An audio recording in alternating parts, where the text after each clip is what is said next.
que Madre Marie ne se mette plus, on va dire, en nombre de bataille pour bien l'accueillir. Vous voyez, c'est comme si c'était une nouvelle personne.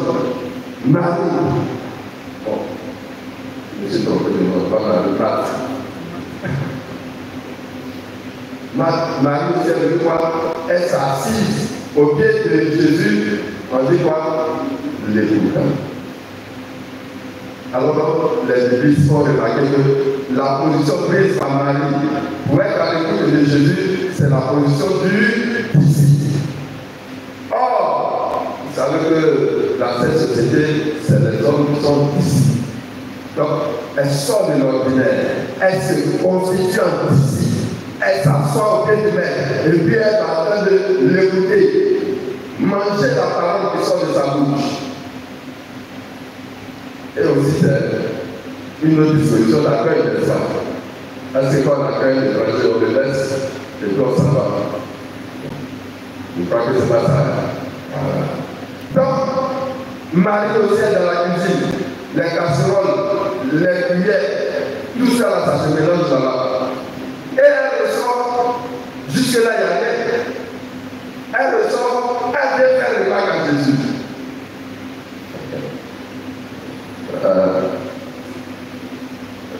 Tout le monde dira qu'elle a fait une belle remarque. Donc, Jésus, c'est le contraire. Cela ne veut dire que ma soeur ne vienne pas m'aider à piler le foutou que tu vas manger. Et puis Jésus donne une réponse bizarre. Marthe, tu t'agis, tu fais beaucoup de choses, mais une seule est nécessaire. Marie a choisi la meilleure part. Elle ne lui sera pas. Hein? Bien dit ça ici. Quand tu as fini de parler, elle a fini de t'écouter là, vous allez boire l'eau pour dormir. C'est pas ça. Quand on a fini de parler là, on mange pas, on mange pas.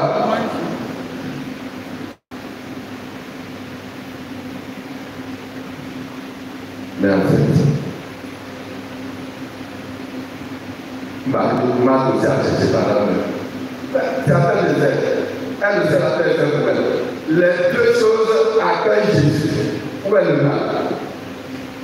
Donc, on a dit, Jésus veut montrer à Marthe qu'il y a une complémentarité dans ce que vous faites. Toi, tu t'appelles à m'accueillir, elle m'accueille déjà.